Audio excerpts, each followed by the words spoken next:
Let me give you a bit more background around where Hands started and what the origins were.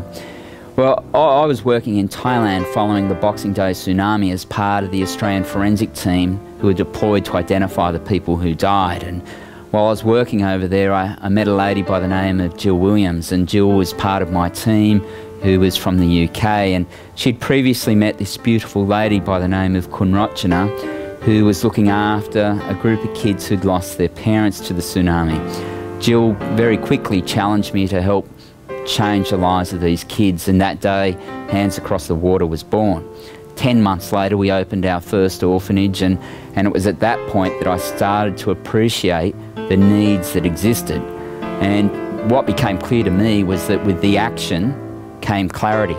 We didn't have all the answers, we didn't even know what all the questions would be, but what I know is the more that I've done, the clearer I've become around what the needs are. And the needs are long term.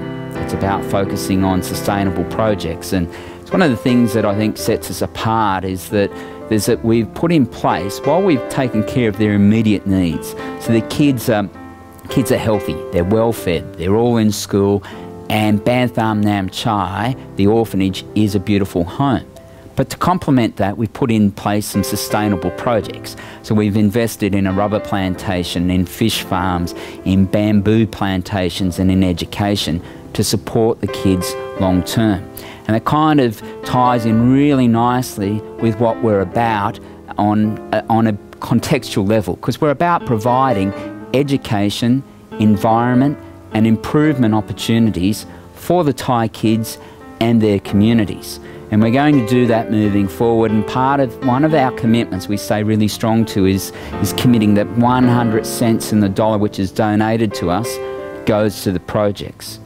We don't spend donors' money on administration or on fundraising activities. And this allows us to move forward in the projects we're doing in the future. Right now we're working on $1 million medical and community centre in a place called Baines. Right now we're also, within the last couple of weeks, we've just taken on this project in Yosathon, northeast of Bangkok.